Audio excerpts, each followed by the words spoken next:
Yeah, thanks everyone for joining as well this morning. So, yeah, today I really wanted to talk about this book. I found it's really quite an antidote to the way in which we've been interacting with the countryside. Um, and yeah, it's described as a field guide to reclaiming what is already ours. And I think the reason it really kind of struck me was this kind of reframing of things. So yeah, let's get into it. Um, so in summary, the book really highlights the current disconnection that we have in the UK. It gives lots of informative facts and figures, but it also gives really practical ways for people to reconnect with nature responsibly. So, kind of reigniting a culture of care for nature, as well as fighting for more access and giving reasons for.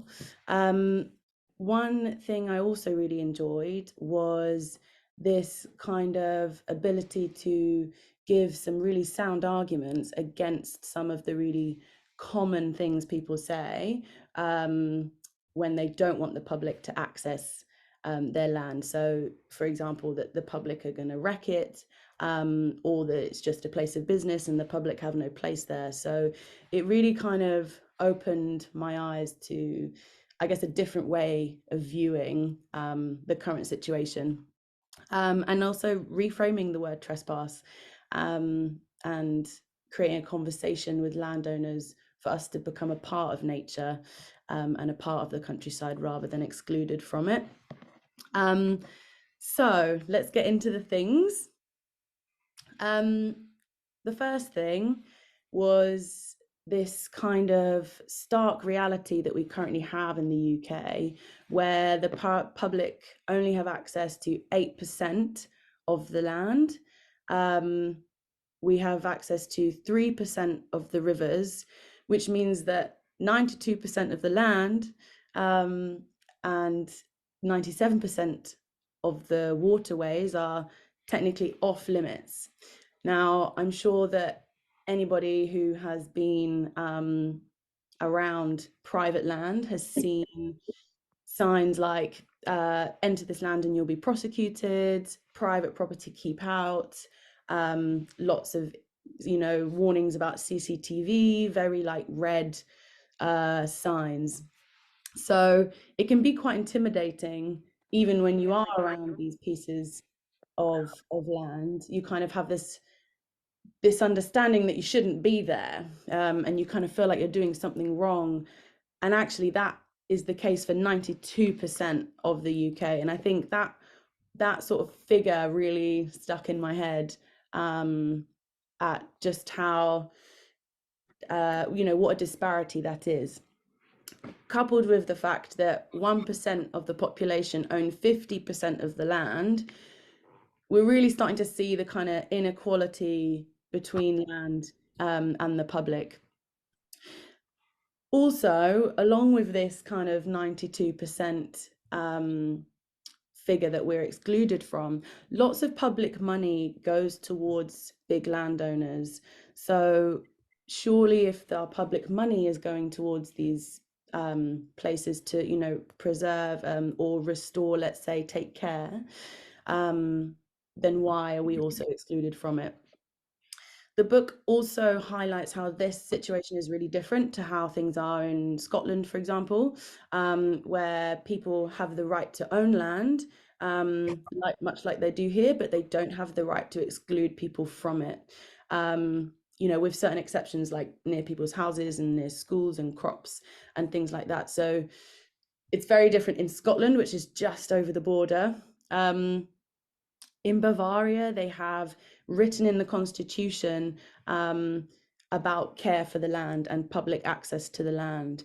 They also highlight the kind of right to forage, so the right to, especially with mushrooms, in order to forage, you need to understand the land. So it's kind of feels like a given that people would be interacting with the land. So the book kind of highlights just how deprived we are in the UK, with this public access. So that's the thing one that was one of my takeaways. The second takeaway from the book is this idea of litter. So one of the most common arguments since I've been researching land rights has been this idea that if you release the public into nature, they will wreck it. They will throw litter everywhere. They are not guardians of the countryside. So, yes, litter is apparent in the countryside. We see these bright colored packets of crisps and drinks, and we kind of, I found myself doing this too. We kind of go, oh, that irresponsible person, how could they have done that? But actually, what this kind of does ignore is the huge amounts of actual agricultural litter that is spewing into our countryside. So the Wye Valley, for example, is currently having a massive cleanup because of farmers, basically the chicken poo runoff has like completely really wrecked the ecosystem of the Wye River. So there's a big cleanup operation happening there. That's not individuals throwing crisp packets. Also, this fertilizers flowing into our rivers, then flowing into our seas. If this land where all this is happening is cut off, then there's really next to no regulations for this kind of litter and pollution. And so the argument here is that actually we all need to be taking responsibility for this. And it's not individuals, it's not just the individuals. It goes back to this kind of recreating a culture of care. So if we are excluded from the landscape, how will we as individuals have this culture of care if we don't reconnect with it? So there's a few things going on with the litter, and it's ignited a bit of conversation in my head about my own views when I see litter and the bigger issues there. The third thing was so the culture of care being sort of equivalent to the culture of the commons. So what that is referring to, and Nick Case has written a previous book. This is seen as the little sister to the Book of Trespass, which was his first book. And the Book of Trespass talks a lot about enclosure. So how did this all kind of happen? In the 13th century, England started to be divided up. So prior to this, there was collective ownership of the land, and people would use woodlands for their firewood. They would use fields for grazing. And because they would be doing this like normal, there was kind of a knowing of the land, an understanding of how the land worked, because they would need it to survive. So you wouldn't cut down all of the woodland because you needed it the next year to keep your family warm. So as enclosure started to happen in the 13th century, people were pushed out from this kind of collective ownership.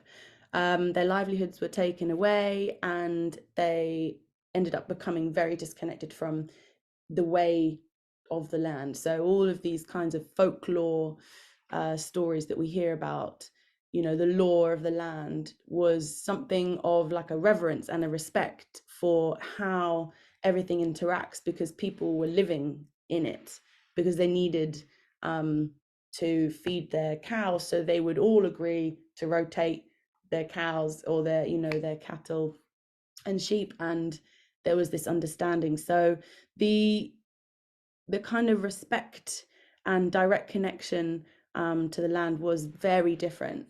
And the book kind of highlights that, this Trespasser's Companion as well kind of highlights that actually it is this disconnect that has meant that those ways of understanding the land have kind of escaped us in generations. I do want to read one quote. So this is from a sheep farmer. So the more that people experience the land, the more they understand it. the more they will love it and feel part of it, like we farmers do. It's that old adage, you can't love what you don't know.